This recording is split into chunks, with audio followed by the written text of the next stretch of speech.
Hi, and welcome to the Virtually Yours podcast, Outsourcing Mysteries Exposed, the no BS hustle-free podcast for business owners who outsource or provide outsourcing services. I'm your host, Rosie Shiloh, virtual assistant advocate and owner of Virtually Yours, the virtual assistant network.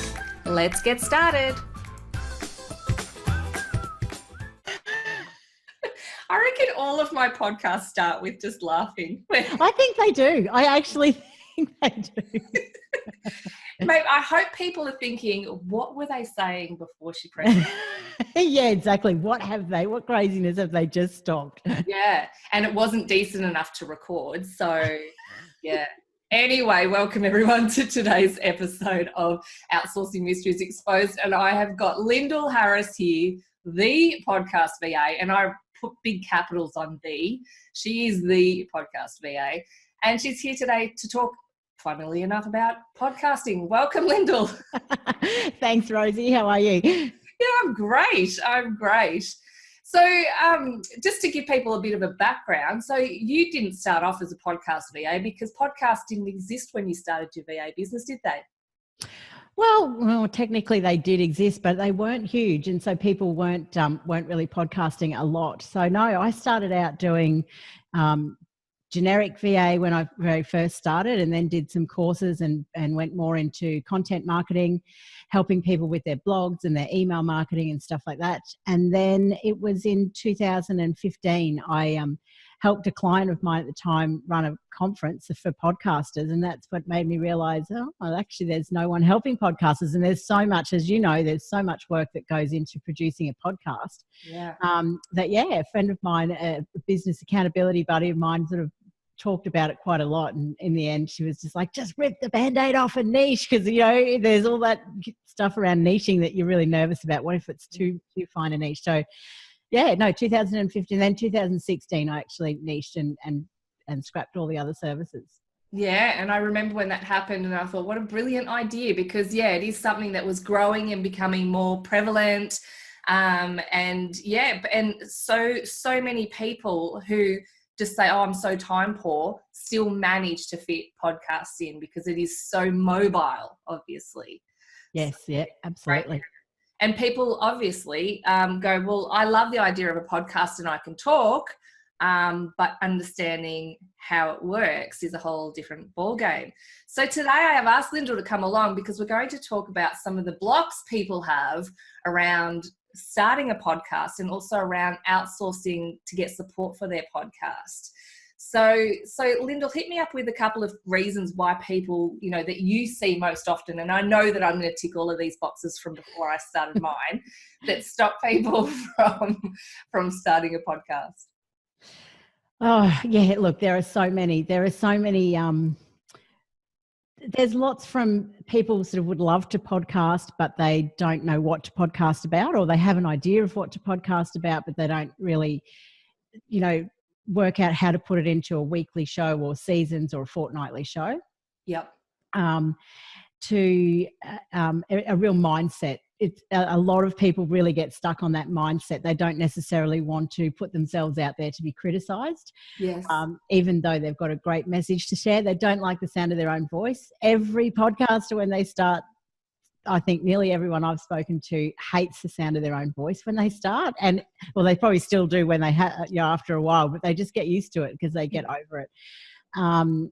Time poor, that's a big one. They realise, it's interesting. Some people realise how much goes into doing a podcast, whereas others don't realise how much goes in. But time poor can be one, and another big one is just not knowing the technology and not knowing how it all works. How do they edit the audio? How do they even get it onto iTunes? How do they get it out to the world? They're probably the main ones. And I think I ticked all of those when I started, except for the sound of my own voice. I'm so used to it. Love it. It hasn't bothered me for years. It's just never been a factor, but which is funny because it's probably quite an annoying voice, but that doesn't bother me. Not at all, Rosie. Not at all. But you were quite confident on videos and everything before you launched a podcast too. So I guess if you're used to hearing your voice through videos and things like that, it's probably not as big an issue. But it's really funny how many people do come and say, oh, recorded my first couple of episodes and I really can't stand the sound of my voice. Because it is so different. I think when I first ever started, like ever recorded my voice, was when I was a teenager and thought maybe I had some singing talent. Guess who was wrong? And Are you going to have to give us a little, sing along some point in your podcast then? Oh, I really should, shouldn't I? Because that is a great way to filter my audience down to zero. So, but I remember, because it was the old cassette tape, record, rewind, play, and listening to it, I was just like, that's not how I sound. Like, that is, I remember the feeling, just going, that's ridiculous. It's not how I sound. But yeah, that was 100 years ago. So I can remember at school, we had to do in grade 10, I think it was, we had to do an English assignment where we had to record the whole oral presentation onto a tape and then stand up in front of the class and play it back. And it was mortifying. It was horrible. I don't even know why they did that actually. But oh, I do. They were obviously very bored with their jobs. They wanted to spice it up and entertain themselves. Yeah, let's watch everybody cringe a little bit more. Oh, gosh. What better way to humiliate some teenagers who have been giving you crap in your class? Exactly. Yeah, I'd do it for sure. So for me, that wasn't a big one, but I understand that for people, definitely. And I've heard that quite a lot. But also I think for me, the biggest block before I started was that I wanted to say something, but I didn't know what to say. And then I remember speaking to you about it too. And it was like, well, who's your target market? And I'm like, how do I define who I want to speak to? And do I need to, because for me, it was virtual assistants and people who use virtual assistants. And it actually took me a while to work out that they all have a common thing, which is outsourcing. So that's where I went. But you wouldn't think it would take that long for me to work that out, but it really did. Oh, sometimes it is just those little things that we can get stuck on. And yep. You're thinking too hard about it and worrying. And then you're thinking, well, what sort of topics? And I had one of my VAs gave me a whole list of topics. And I'm like, well, surely people aren't going to care about that stuff. But she was right. And yeah, you do. You end up finding stuff and finding people like yourself to talk to. And it's just all stuff that you take for granted as an expert in your area that other people actually want to hear. Absolutely. We don't think about the knowledge that we have to share. And one thing I would say, we're great that you've got somebody to help you nut out a list of topics that you can cover, but think about the things that people ask you all the time. Think about, a lot of people are now sort of, or over the years have worked out what to write on a blog. That same content can then be used as a podcast as well. So it's really getting past some of the nuts and bolts of, like, you think, who doesn't, they can go and hear that somewhere else, or people know that stuff already, but they don't necessarily. So absolutely true. Yeah. And how often have you listened to a podcast where they're telling you something you already know, but you needed to hear it again anyway? Oh, absolutely. Absolutely. Yes. Yep. Like all the time. And you're just like, well, geez, yes, all the time. Like, I know this stuff. Why am I not doing it? And it's so important to keep hearing it. Yes. Need that constant reminder. Yeah. And then, of course, there's the technology, as you were talking about. And so I use Whooshka for this. I haven't really explored any other ones because it worked for me first time. But I remember when you were first telling me about the different software and that, you load the stuff up. And I've been someone who's edited audios and video stuff for years, although people will find that funny because I just don't edit these much at all. And so quite comfortable with technology. But even still then thinking, okay, so we've got this thing over here. How does it get over to the podcast apps? And, there's that big mystery around that. And there's quite a lot of confusion, which stops people in their tracks as well, especially if they're not tech explorers, let's call them. Yes. Yeah, absolutely. It's interesting when people think that they will start a podcast. They'll usually think, okay, what microphone do I need? What equipment do I need to do it? And then once you get past that, they get the microphone and then they think, oh, I don't even know what to record it into. So they really get stuck. So you need to just sort of work through the steps of getting your equipment, then getting the software worked out. So if I'm doing interviews, am I going to use Zoom? Am I going to use Skype or Zencaster or a number of other different apps? Mm-hmm. Or if I'm doing solo, what am I going to record it into? Then what am I going to edit in? And then what do I publish to? So there is a whole lot of sort of technology that sits behind it, and so many places to actually go to try and work out what to use. And then there's so many different options. So it can be quite overwhelming and confusing when someone thinks, okay, I'm going to start it. I've worked out what microphone I'm going to use. And do I host with Whooshkaa? Do I go with Libsyn? Do I go with Podbean? What's the difference between them all? And yeah, that in itself can be overwhelming. Yeah, very much so. And then, you've got to have a podcast graphic. What's your podcast name? Oh my God, that. Yes. But, it's really interesting because we can get really stuck on those things. Yes. And yet they don't have to be difficult. You can change, if you go with a podcast name and you want to change it 6 months down the track. I've had clients who change their name quite successfully. Yes, it can be a big overhaul as well, not to say to do it, but yeah, it can. If you really want to get your message out there, get it out there, and you can change some of that stuff down the track. Yes. Yeah, I've said that, you're not a tree so many times lately. You can shift. That's the beauty of being self-employed, and people who are doing this stuff, they're self-employed. They're the ones we're talking to today. You can make it what you want. Yep. That's a great thing about podcasting. There's no set length. There's no rules. It's your podcast. You can do what you like with it. So yeah, it's really flexible in that way. Yeah. I've got podcasts as short as 8 minutes and other ones that are like 40 minutes or what have you. It depends on the content, what we want to say and how long it takes to say it. Absolutely. Yeah, absolutely. And it's as long as it's the content is good, clear content, and you're not trying to pad out, I want to make every week's episode 30 minutes and I'm going to pad it out with stuff that is just totally irrelevant. Yeah. Don't do that. No, don't do that. I was nervous when I had my first really short one that I did. And I'm like, oh God, people are going to be like, that's ridiculous. What's happened there?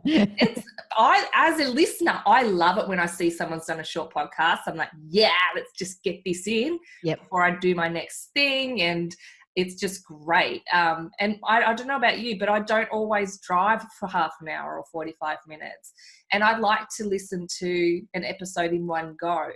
Yeah, so absolutely. I love short episodes too.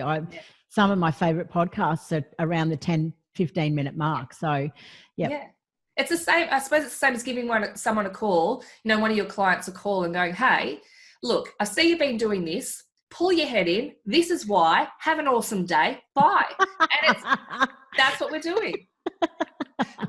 I love it. It's a different way to look at it, but sure. Why would you hold on for another 20 minutes? Exactly. That's exactly right. Especially when they're like, oh, get off. Yeah, they're like, I need to go and cry now. I hope people don't cry after my episodes, although I have had one person who has said to me, Rosie, I think you were talking to me in that episode, weren't you? I like that people think that I'm talking to them directly. And maybe I was, but I love it. It's relevant to everyone. Otherwise, why would I bother? It is. And, you're probably hitting a lot of people on that level that aren't giving you the feedback because you're just talking how you talk, and you'll hit a lot of people and they hear what they need to hear. So that's the perfect thing about it. It's a really personal way to consume content, isn't it? Video, you do your videos with it. So obviously video connects again because you can see their face, but yeah, it's so much more personal than reading words on a page. It is. One of my favorite episodes that I've listened to recently was one that Suzanne Chadwick did.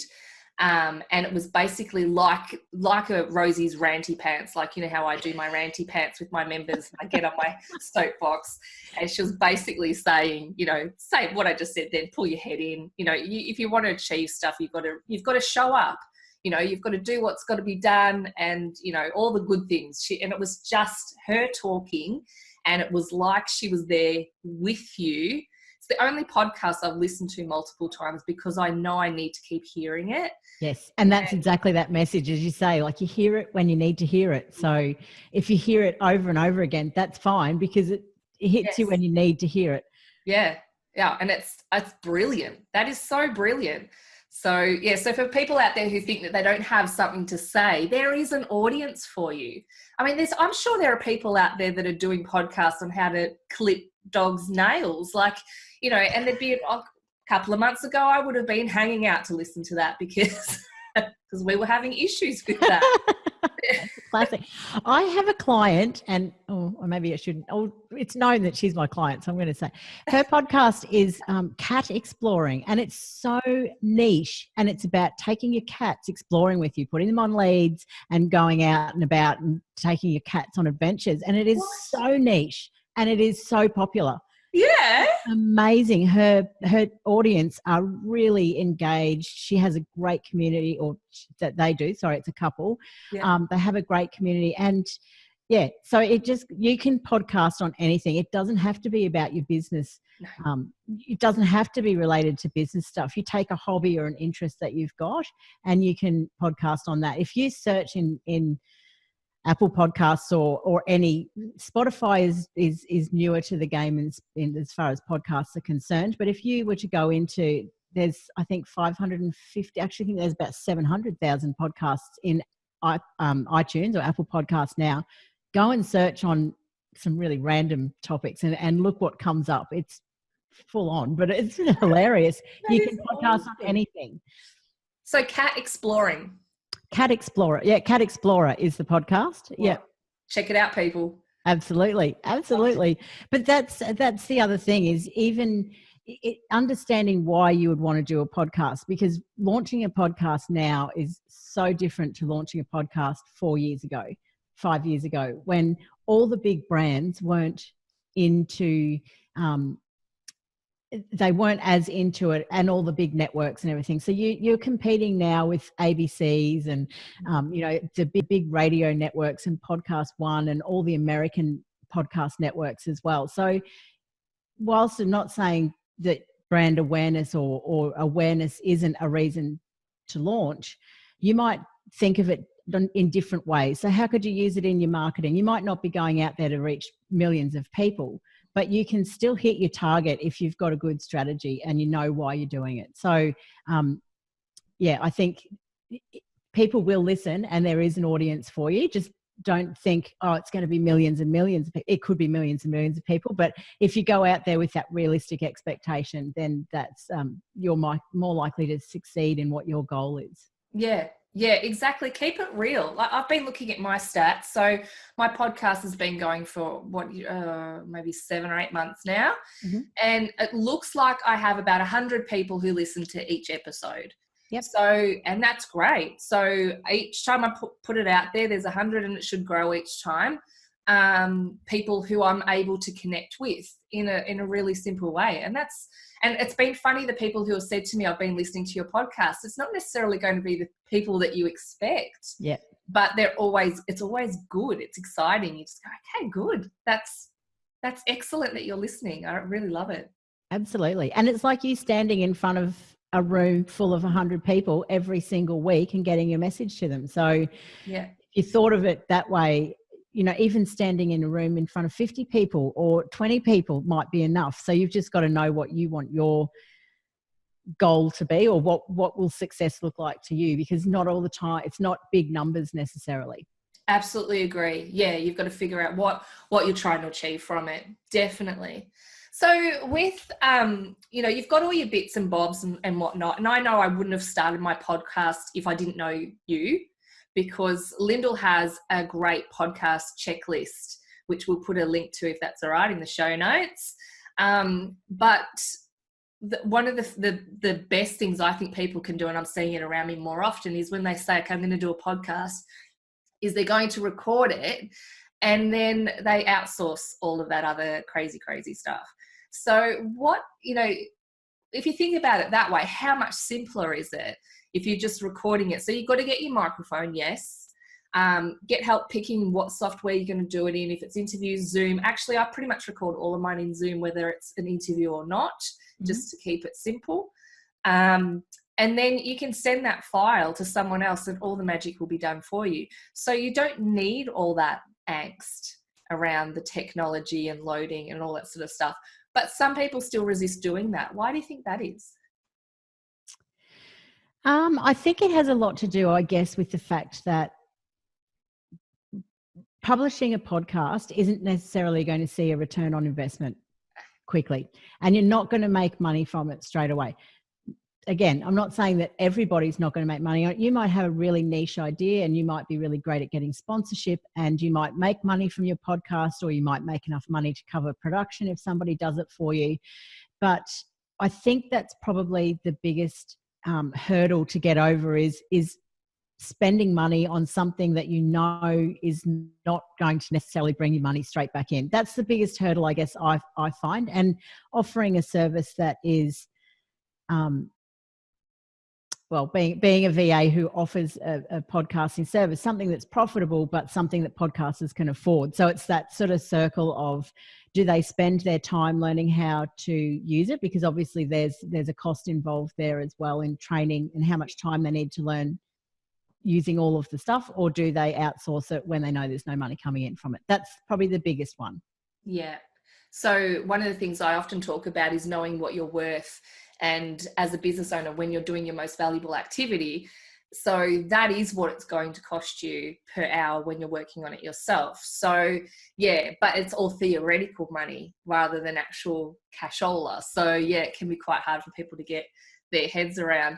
But it's funny because with all of our marketing, yes, we say, look, it's easy to measure our other marketing, but if you've got processes in place where you're asking people how they found you or how they got to know you or how they got to this point, surely your podcast can be in that list and you can start measuring that impact it's having. Yes. Yeah, absolutely. I think that's a big one, asking people how they discovered you. I think that's a really great question to ask whenever you come across somebody who's new into your ecosystem, however they got there. Another way is you can have landing pages that are directly related to a podcast episode, and then that way you can see how many people are actually signing up for different things or whatever, but you know that you haven't marketed that anywhere else. You've only marketed through your podcast, and then that way you can see if there's any things that are coming that way. But yeah, I think that's a great idea. I haven't done that. So, having some sort of offer, are you saying, like within your podcast? Yeah. So you might have a landing page that you mention in an episode, and you know that is the only place that you are going to mention that landing page is in a podcast episode, or maybe in a couple if it's relevant to a couple of different topics or different episodes. And then you know that you haven't put it on a Facebook post or in your email marketing, and anyone who signs up from there has come from your podcast. Excellent. I might do that in this one. I'm going to chuck it on. I'm going to have to do some homework and create a landing page. But everybody at the end, the audio is going to change. It's going to change. It's going to be mysterious. And I'm going to give you a link. And I want you to go there and help us measure this. Love it. Excellent. So what are your favorite podcasts? I didn't pre-warn you about this question. Oh, my favorite podcasts. Oh, this is a hard question for me because I have clients who are... Yeah, that's awkward because even I did this to you the other day where I was like, why aren't I on your list? I know. Yeah. Well, I mean, clearly yours is definitely up there. Yes. This is the first one she's going to listen to, but yes. Oh, that's funny. No, I do. I listen to yours. I have got, I like a cross between, I like some business shows. I have to be honest. I used to love business shows and I used to listen to them all the time. And then I got overwhelmed with all the stuff that I knew that do you know that, what's that saying? It's like, it's worse to know the stuff that you don't know than this not knowing the stuff you don't know. Yes. And I think listening and consuming when I was just constantly in that business mode of podcasts, I got a little bit overwhelmed with all the stuff that I thought I should be doing. Yes. And then obviously I had a heap of stuff going on personally. So I was like, oh, I need to hold back on some of those. Yeah. I love listening to some entertainment ones. I do listen to some bloggers ones. So I do listen to some self-help. I've got a couple of clients who do a self-help one called Straight and Curly, and I've loved listening to them. They're on a bit of a break at the moment, but that's an excellent one. I enjoy there's a travel podcast that I like to listen to. So a real mix of podcasts, but I'd probably prefer not to necessarily. Dang. Because if I start to say 2 or 3 or 4 podcasts, and then I think, oh no, hold on, I need to add that one, and I need to add that one. But so that means that so excellent. You can do a test now. Anyone that she didn't mention who is a client of hers, make sure you. I haven't mentioned them. No, I haven't mentioned clients. Yeah, but you haven't mentioned. I did actually. I did mention 2, but I do. I do love listening to a range of them. And look, some of the ABC ones I really quite enjoy as well. Yeah. Oh, the variety is absolutely incredible. But coming back to what you said about the information overload, it's kind of like, when people subscribe to too many email tip things and they go, oh my God, it's just too much of what I don't know. It's overwhelming me. It's freaking me out. I hadn't really thought about that, but you could definitely do that with podcasts if you start getting a little bit addicted. And, starting to think, okay, I've got to do that. Oh, that's a great idea. I'll do that. And it gets too much. So you do need to sort of moderate your business advice intake. Yes?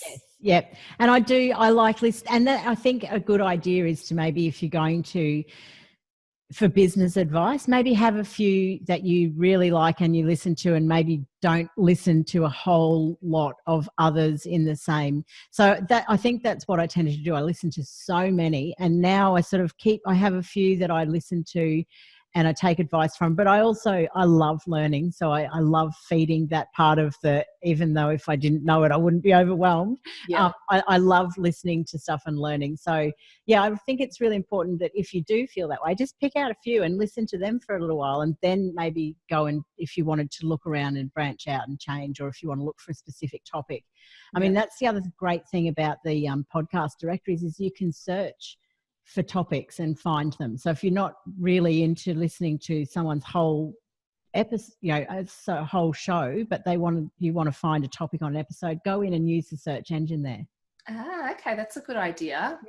Google Podcast is becoming bigger and bigger, so the search engine around that you'll see a lot better, and you'll see podcasts coming up in the search results a lot higher now when you put searching something in Google. Excellent. Oh, that's really good. Yeah, because previously you hadn't really thought about it, but they weren't coming up, were they?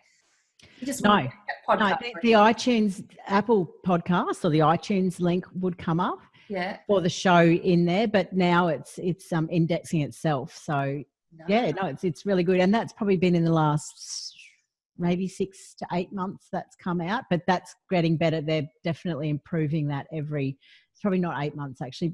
They're improving it every few months now anyway. So if you start looking in Google and searching, you'll see more podcasts coming up. Beautiful. Oh, that's excellent. So how do people contact you if they've got an idea for a podcast and they want to get some support moving forward with it? I usually start with a free 30-minute session consultation, just to see where they're at in the process, give them a little bit of, hear what their podcast is about, give a bit of advice about it, tell them what we do, and then, obviously share packages with them and everything. And if they want to go ahead, but gives them idea of, some people have a very clear idea of how it works after they've recorded an episode. Others have really no idea. Some come with no idea, and then you talk them through the process. You need to record it, then you need to edit, and you need to tag your audio file, and you need to upload it to your host, and you need to write your show notes and do your graphic. And so, after you go through all of those steps and everything with them, quite often they're sort of like, oh, you do it. well, that's hopefully, but no.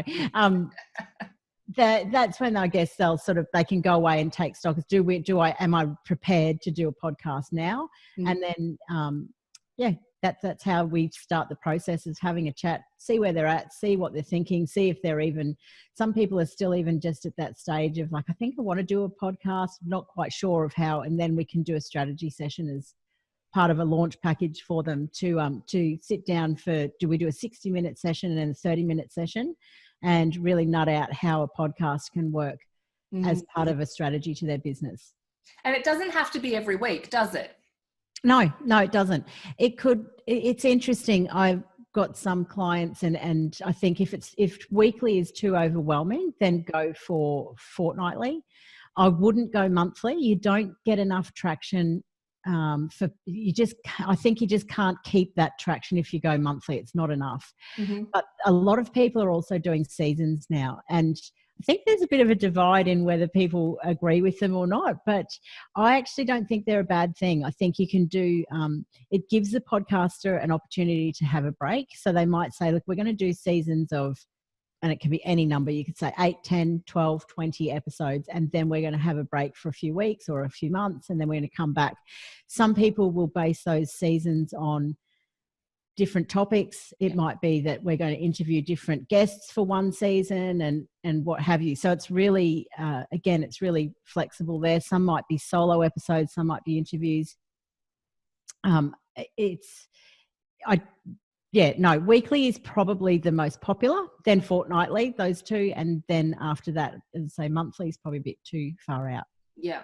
Mine's started weekly, then went to fortnightly. And at the moment, thank you to this change of seasons and me having that lovely lurgy, it's been a couple of weeks and I need to kick a few of them out. So, we'll see what happens with that. But, I find that so far for me, even if I've been a little bit sporadic with it, people know that that's kind of my nature anyway.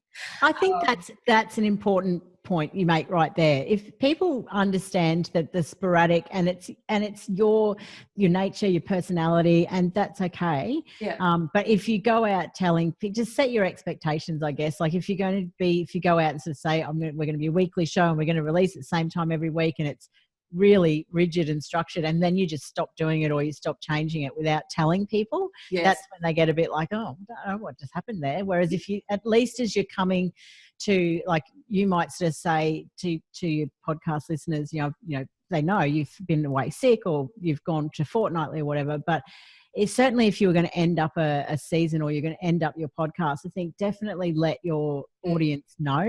Don't just stop doing it altogether. And it's amazing how many podcasts out there that have maybe 6 to 7 to 10 episodes, and then they just stop altogether. So just set those expectations and communicate with your audience. Yeah.